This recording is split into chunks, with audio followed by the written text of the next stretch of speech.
Numbers chapter 32. Now the children of Reuben and the children of Gad had a very great multitude of cattle. And when they saw the land of Jazer and the land of Gilead, that behold, the place was a place for cattle, the children of Gad and the children of Reuben came and spake unto Moses and to Eleazar the priest and unto the princes of the congregation, saying, Ataroth and Dibon and Jazer and Nimrah and Heshbon and Elealai and Shebam and Nebo and Beon, even the country which the Lord smote before the congregation of Israel, is a land for cattle, and thy servants have cattle. Wherefore, said they, if we have found grace in thy sight, let this land be given unto thy servants for a possession, and bring us not over Jordan. And Moses said unto the children of Gad and to the children of Reuben, Shall your brethren go to war, and shall ye sit here? And wherefore discourage ye the heart of the children of Israel from going over into the land which the Lord hath given them? Thus did your fathers, when I sent them to Kadesh Barnea to see the land. For when they went up into the valley of Eshcol and saw the land, they discouraged the heart of the children of Israel, that they should not go into the land which the Lord had given them.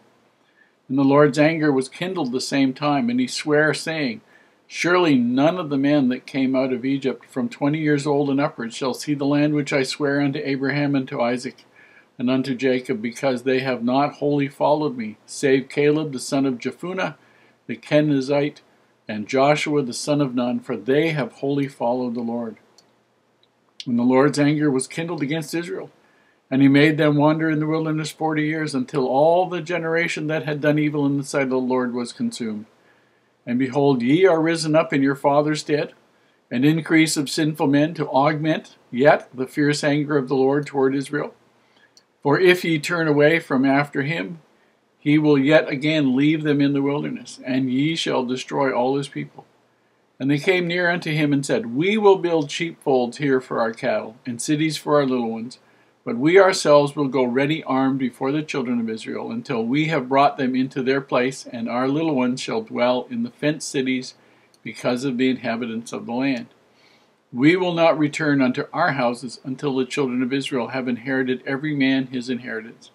For we will not inherit with them on yonder side Jordan, or forward, because our inheritance is fallen to us on this side Jordan eastward. And Moses said unto them, If ye will do this thing, if ye will go armed before the Lord to war, and will go all of you armed over Jordan before the Lord, until he hath driven out his enemies and from before him, and the land be subdued before the Lord, then afterward ye shall return and be guiltless before the Lord and before Israel, and this land shall be your possession before the Lord. But if ye will not do so, behold, ye have sinned against the Lord, and be sure your sin will find you out. Build your cities for your little ones, and folds for your sheep, and do that which hath proceeded out of your mouth. And the children of Gad and the children of Reuben spake unto Moses, saying, Thy servants will do as my Lord commandeth. Our little ones, our wives, our flocks, and all our cattle shall be there in the cities of Gilead. But thy servants will pass over every man armed for war before the Lord to battle, as my Lord saith. So concerning them Moses commanded Eleazar the priest, and Joshua the son of Nun, and the chief fathers of the tribes of the children of Israel. And Moses said unto them, If the children of Gad and the children of Reuben will pass with you over Jordan, every man armed for battle, before the Lord, and the land shall be subdued before you, then ye shall give them the land of Gilead for a possession. But if they will not pass over with you armed, they shall have possessions among you in the land of Canaan. And the children of Gad and the children of Reuben answered, saying, As the Lord hath said unto thy servants, so will we do. We will pass over armed before the Lord into the land of Canaan, that the possession of our inheritance on this side Jordan may be ours. And Moses gave unto them, even to the children of Gad and the children of Reuben, and unto half the tribe of Manasseh the son of Joseph, the kingdom of Sihon, king of the Amorites, and the kingdom of Og, king of Bashan, the land with the cities thereof in the coasts, even the cities of the country round about.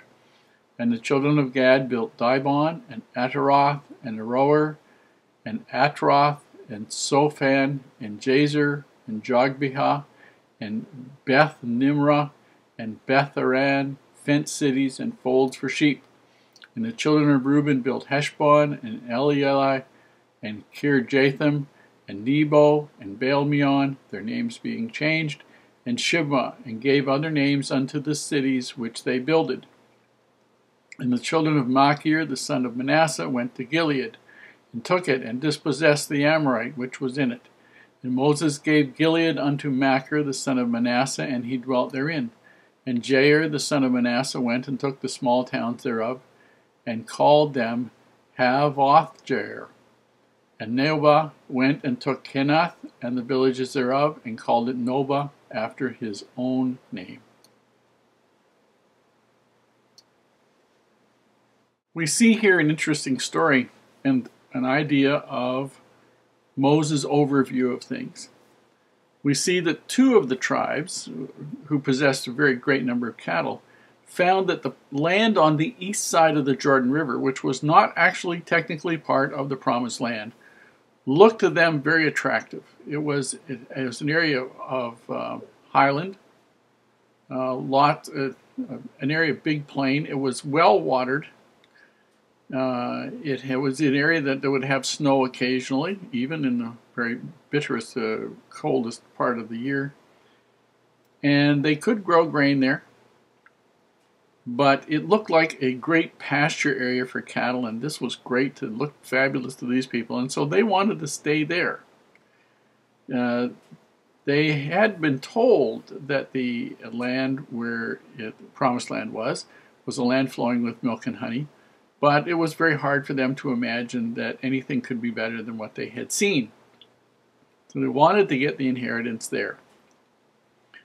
And they asked Moses, and Moses was a little bit perturbed because he told them, well, what you're going to do is, because you guys are going to stay here, it means that your fighting men are going to stay here. And so they're not going to go across the river with us, and the people will lose heart, not fight as hard, and they won't get it, and everything will be a mess.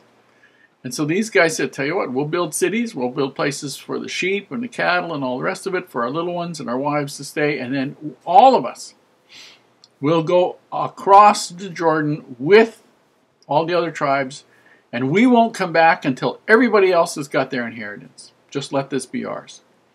And Moses promises them, yep, okay, if that's what you will do, then you can have this inheritance, that's fine, and you will be innocent of any wrong. And that's what they commit to do. Now it's interesting because